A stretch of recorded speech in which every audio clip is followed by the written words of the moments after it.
Assalamualaikum warahmatullahi wabarakatuh. Selamat siang. Kami dari kelompok 5 akan mempresentasikan hasil diskusi dari kelompok kami yang berjudul Perhitungan Biaya Variabel dan Laporan Segmen Alat untuk Manajemen, yang beranggotakan saya sendiri, Faidatul Azizah, NIM 139, Seli Rahmawati Devi, NIM 207, Mira Ivana, NIM 222, Dianda Maulida Fadila, NIM 159. Gambaran umum perhitungan biaya variabel dan perhitungan biaya penyerapan. Perhitungan biaya penyerapan membebankan biaya variabel dan biaya tetap ke dalam produk. Sebaliknya, perhitungan biaya variabel berfokus pada perilaku biaya. Secara jelas membedakan biaya tetap dan biaya variabel.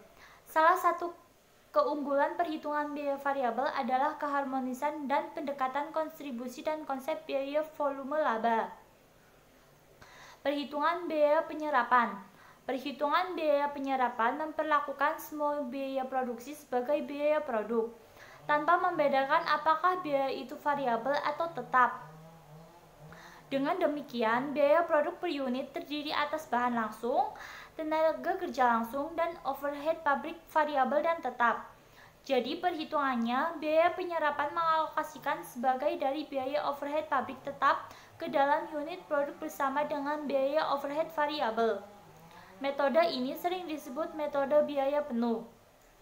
Perhitungan biaya variabel. Dengan menggunakan perhitungan biaya variabel, hanya biaya produksi yang berubah-ubah sesuai dengan output yang diperlakukan sebagai biaya produk. Termasuk di dalamnya ada bahan langsung, tenaga kerja langsung, dan overhead pabrik variabel. Overhead pabrik tetap tidak diberlakukan sebagai biaya produk. Biaya overhead pabrik tetap diberlakukan sebagai biaya periodik yang dibebankan secara utuh ke dalam pendapatan setiap periodenya. Perhitungan ini sering disebut sebagai perhitungan biaya langsung atau direct costing, atau perhitungan biaya marginal atau marginal costing. Selanjutnya ada perbandingan laporan laba rugi dengan perhitungan biaya penyerapan dan variabel. Yang pertama ada dengan metode perhitungan biaya penyerapan.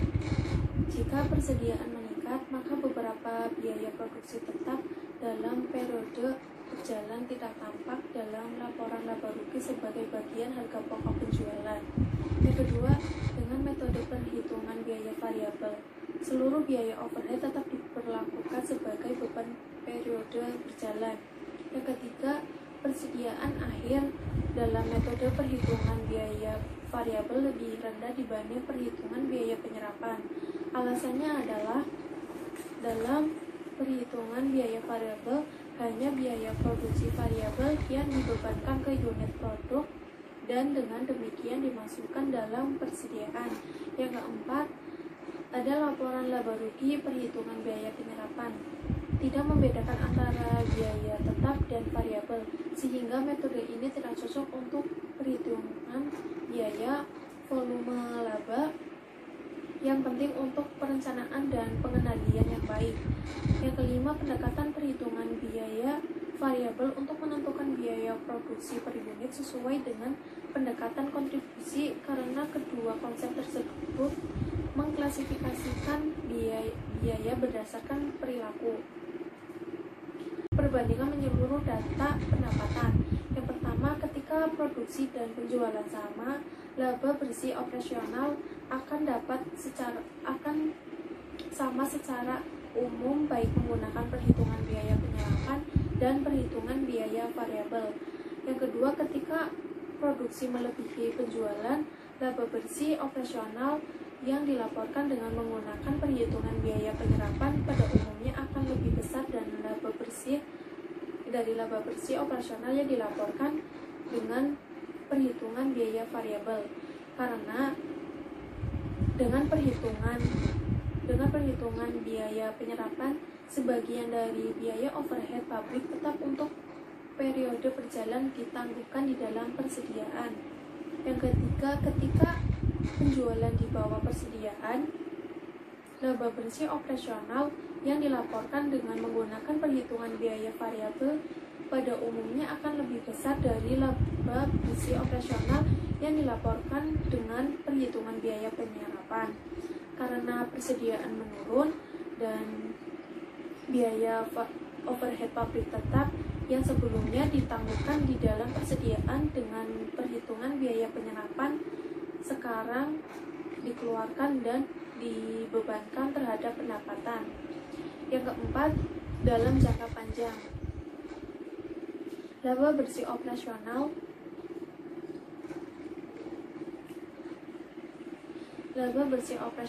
yang dihitung dengan perhitungan biaya penyerapan dan variabel cenderung sama.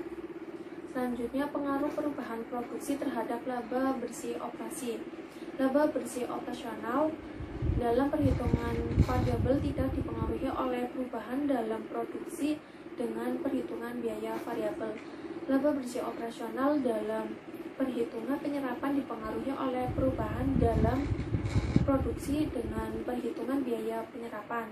Alasannya adalah yang menjelaskan pengaruh ini dapat ditelusuri lewat biaya overhead pabrik tetap yang berubah dari satu periode ke periode lainnya sebagai akibat perubahan dalam persediaan.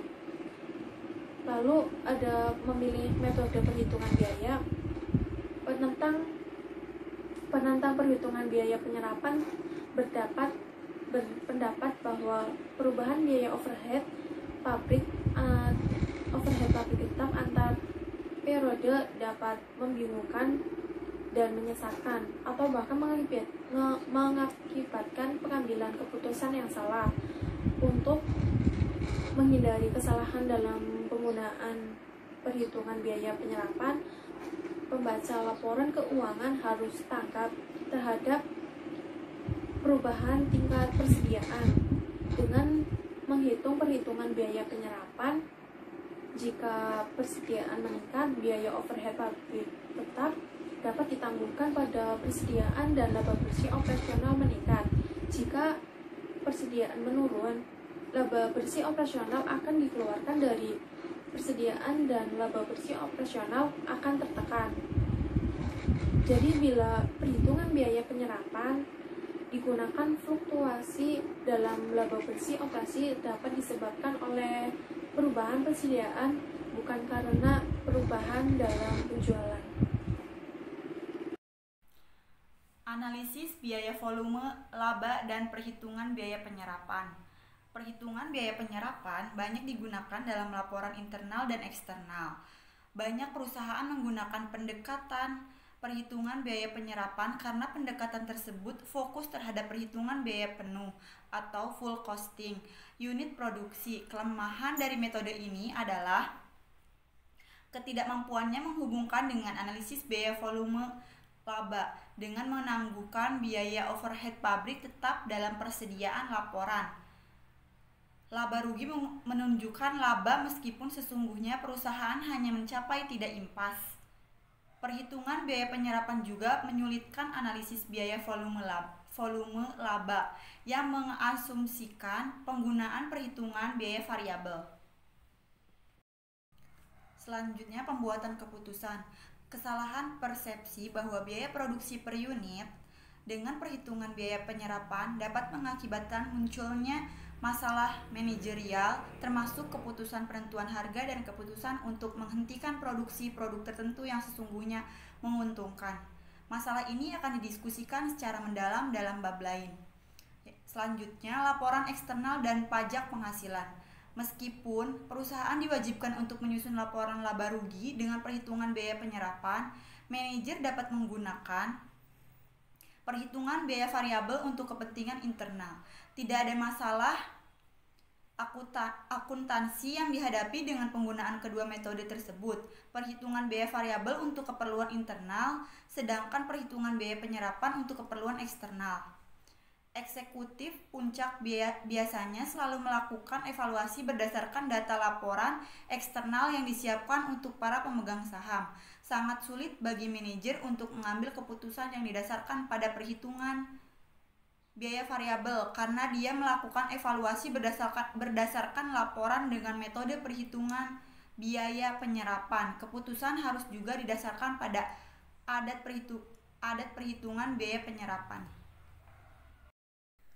Pengaruh perubahan produksi terhadap laba bersih operasi. Laba bersih operasional dalam perhitungan variabel tidak dipengaruhi oleh perubahan dalam produksi dengan perhitungan biaya variabel.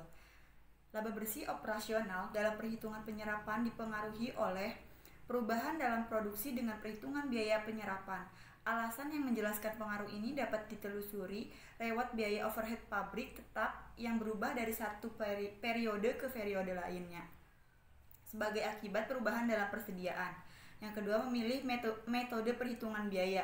Penentang perhitungan biaya penyerapan berpendapat bahwa perubahan biaya overhead pabrik tetap antara periode dapat membingungkan dan menyesatkan atau bahkan mengakibatkan pengambilan keputusan yang salah.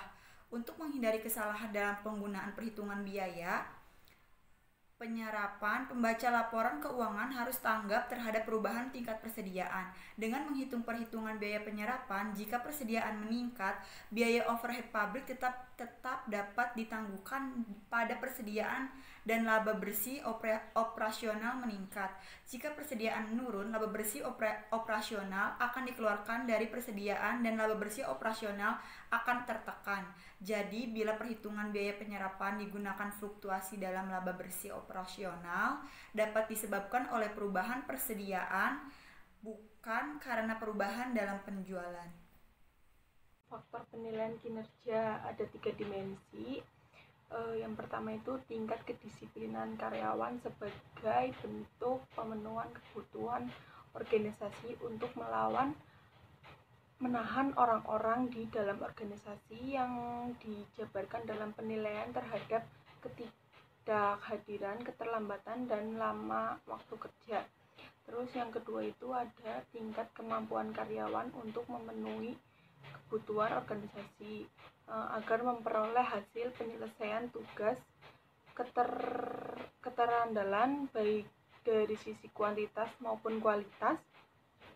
Yang kinerja karyawan itu harus dicapai oleh semua karyawan. Terus yang ketiga itu ada perilaku inovatif dan spontan di luar persyaratan tugas formal maupun informal untuk meningkatkan efektivitas protektif, gagasan-gagasan yang konstruktif dan kreatif. Laporan segmen adalah entitas yang berorientasi laba di dalam organisasi.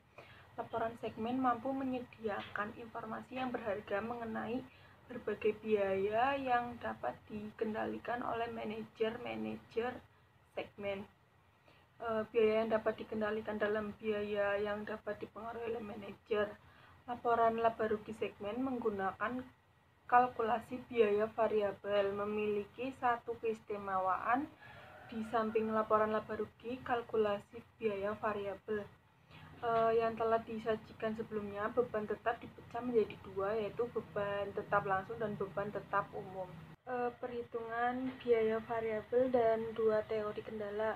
Jadi di dalam perusahaan itu menerapkan teori kendala dengan alasan yang pertama itu tenaga kerja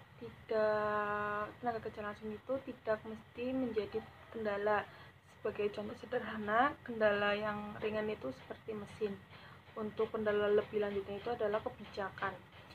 Yang kedua itu teori kendala menekankan pada perbaikan yang terus-menerus untuk tanggapan positif dari karyawan.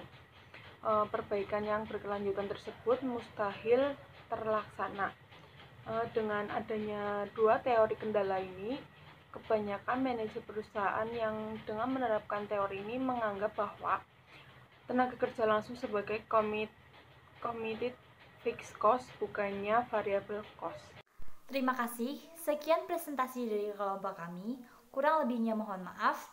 Billahi taufiq wal hidayah. Wassalamualaikum warahmatullahi wabarakatuh.